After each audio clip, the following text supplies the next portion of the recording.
China is recognized as having the greatest infrastructure worldwide. However, have you ever visited any of China's most modern cities? Few people have visited the stunning cities of China, despite the fact that many have seen the projects China has built in other nations. These cities serve as the economic backbone of China in addition to being just beautiful. We'll discuss about a few of China's megacities in this video. We'll examine how these cities contribute to the Chinese economy. Every day sees improvement in China. It is constantly updating its technologies to make life easier for the people. In practically every region of the world today, whether it is in infrastructure or technology, you can see China's influence. China has significantly improved everything. Its cities are directly impacted by this development.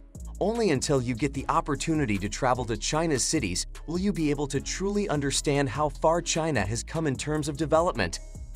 Urbanization in China has risen from 36% to 64% by 2021.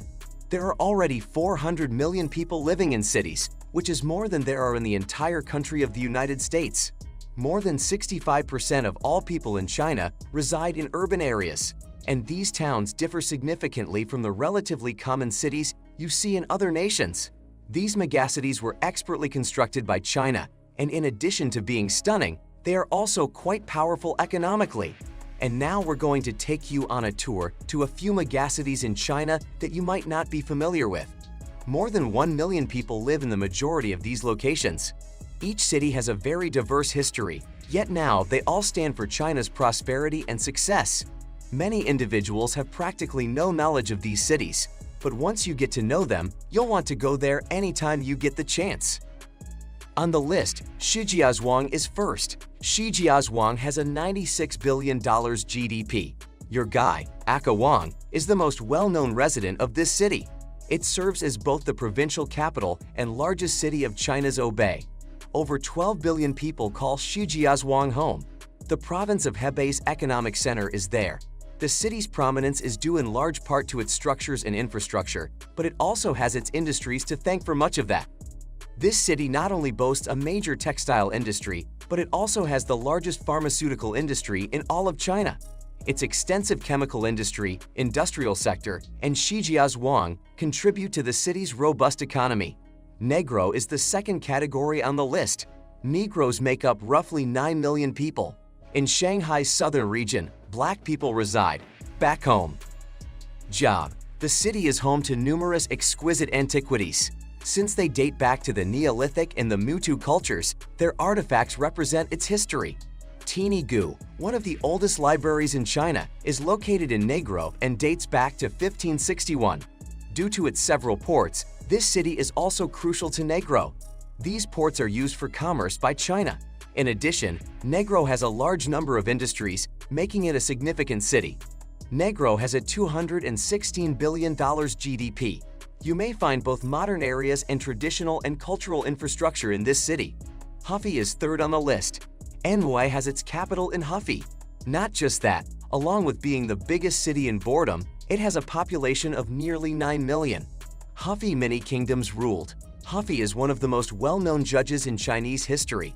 The city is situated between the highway's limits and the middle of the highway. Trujillo continued to the northeast, while Median continued to the north. While Wu is on its southeasterly border, which it also shares on the south with Tallinn. As a result, this city serves as a communication center for several other cities.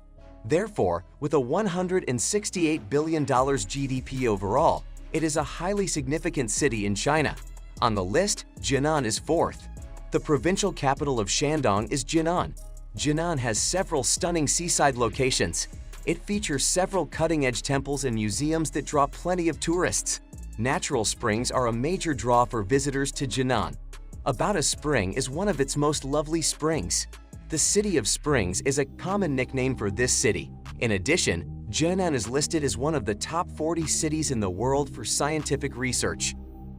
In Jinan, a variety of industries are present: electronic information, transportation, equipment, home appliances, machinery, manufacturing, bioengineering, textiles, and apparel are the city's top 6 industries.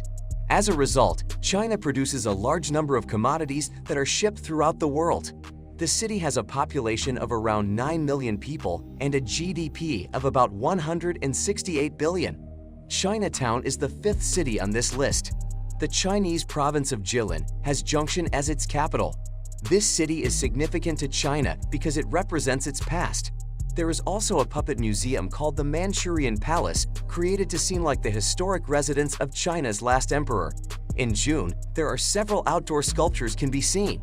One of the most significant cities for the Chinese economy is this one. As China's manufacture of automobiles rises, this city is home to several automotive industries. The economy of this country is heavily reliant on consumption. The city has a population of about 9 million people. Additionally, it has a $105 billion GDP. Hong Kong is listed as being sixth. In the province of Hunan, this city ranks second in size. The Xian River, which is around 160 kilometers long, is located on one side of the Hongyang. Because of the incomparable allure that it exudes, Hong Kong is frequently referred to as the glittering gem of southern China. Because of this, Hongyang is recognized as a popular location for tourists to visit. The territory of Hong Kong is home to close to 6 million people. As a direct consequence of this, there are not a lot of tourists there. Hong Kong is a well-developed metropolis that features great links by water, roads, and trains. Chemicals, food, textiles, paper, mining equipment, agriculture, and agricultural goods are some of the numerous industries that may be found in Hong Kong. These industries are the bedrock upon which the Hong Kong economy is built. The gross domestic product of Hong Kong is very nearly $56 billion. Rated number 7. No more time is available. This city is the Jiangxi provincial capital and can be found in the middle of the northern section of the province. The Duoling Mountains, which are located near Nanchang and surround the Poyang Lake Plain, are well known for their cotton yards. This is due to the fact that Nanchang is a big producer of cotton. Additionally, Nanchang is home to a number of cotton textile manufacturers. In addition, Nanchang's papermaking industry has garnered a lot of attention in recent years. In addition, this region is home to a sizable number of businesses that are involved in the processing of food, notably rice milling. Heavy industry have been present in this region since the 1950s. The metropolitan area has a population of over 6 million people and a gross domestic product of nearly $98 billion. Taipei, the capital of Shaanxi and the largest city in the province, comes in at number 8 on the list. Taipei is also the largest city in the province. Taiwan serves as the political, economic, and cultural focal point of the Shaanxi province. As a result, the value of this metropolis to the province cannot be overstated. A vast number of institutions that deal in currency exchange can be found in Taiwan. The fact that this city is well known for the heavy chemical firms that it has is the piece of information about it that is the most crucial. The production of items for the energy industry constitutes the primary focus of the bulk of its industries. The city has a population of around 5 million people and a GDP of about 75 billion. After visiting these cities, are you planning to travel to China? Do you believe that these cities are significantly superior to those in the West? It is incredible how much each Chinese city contributes to the nation's economy. Do you believe that another nation has cities as spectacular as China? What do you think about this project? Share your opinion in comments.